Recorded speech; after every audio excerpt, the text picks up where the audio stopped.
ओम गंग गणपतये नमो नमः। श्रीमद्भागवत महापुराण तृतीय स्कंद अतः पंचमो अध्याय।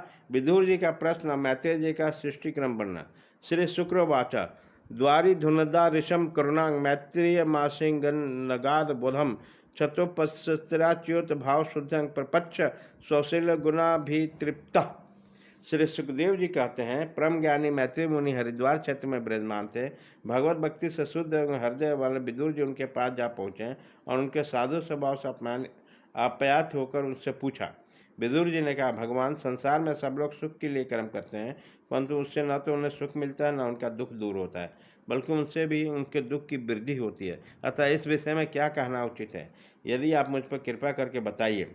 जो लोग दुर्भाग्यवश भगवान श्री कृष्ण से विमुख और अधर्म परायण और अत्यंत दुखी हैं, उनकी कृपा करने के लिए आप जैसे भगवतशाली भगवत भक्त संसार में विचरा करते हैं, साधु श्रीमणि, आप मुझे उस शांतिपूर्ण साधन का उपदेश दीजिए जिसके अनुसार आराधना करने से भगवान अपने भक्तों के भक्तिपूर्ण हृदय में आकर विराजमान हो जाते हैं और अपने स्वरूप का परोक्ष अनुभव कराने वाला सनातन ज्ञान प्रदान करते हैं। त्रिलोकी के नियता परम स्वतंत्र हरि का अवतार लेकर जो लीलाएँ करते हैं, उस प्रकार करता होकर भी उन्होंने कल्प के आरंभ में जिन सृष्टि की रचना की, उसी प्रकार उसे स्थापित कर वह जगत की जीवों के जीविका के विधान करते हैं।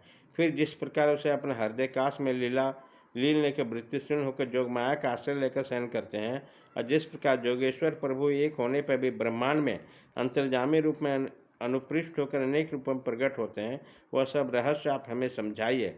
ब्राह्मण गौ और देवताओं के कल्याण के लिए जो अनेक अवतार धारण करके लीला से नाना प्रकार के दिव्यकरण करते हैं, वह भी हमें सुनाइए। यशस्वी के मुकुटमान श्री हरि की लीला मृत का पान करते करते हमारा मन कभी तृप्त नहीं होता है। हमें यह भी सुनाइए कि उन समस्त लोकपतियों के स्वामी श्री हरि ने उन लोकों, लोकपालों और लोकालोक पर्वत से बाहर के भागों, जिन्होंने सब प्रकार के प्राणियों के अधिकार अनुसार भिन्न भिन्न भेद प्रतीत होता है, किन किन तत्वों से रचा।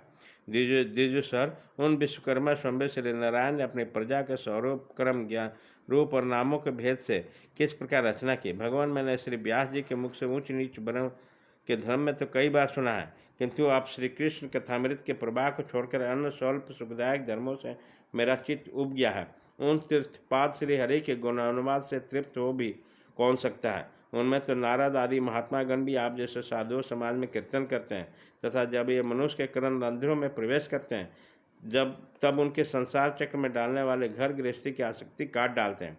भगवान, आपके सखा मुनिवर किस द्वैपायन ने भी भगवान के गुणों का वर्णन करने की इच्छा से महाभारत रचा। उन्हें भी विषय सुखों को उल्लेख करते हुए मनुष्य को बुद्धि को भगवान की कथाओं को लगाने का प्रयत्न किया गया। यह भगवत कथा की रुचि श्रद्धालु पुरुष के हृदय में जब बढ़ने लगती है, तब मन इन विषयों से उसे विरक्त कर देती है।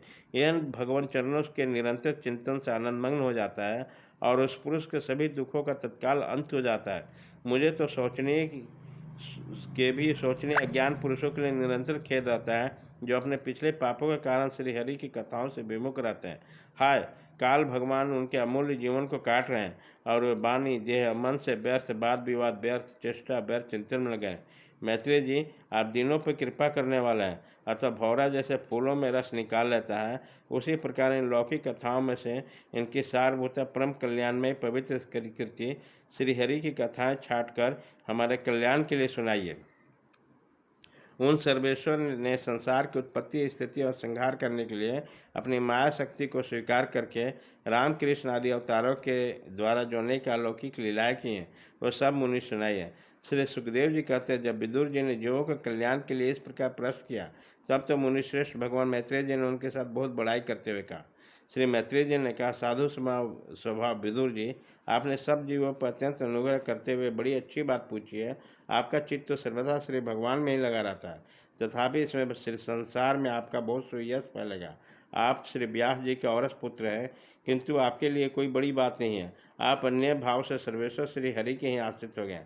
आप प्रजा को दंड देने वाले भगवान यम ही हैं। मांडव ऋषि के शाप होने के कारण श्री व्यास जी के वीर से उनके भाई विचित्र वीर को भोग पत्नी दासी के गर्भ से जन्म लिया था।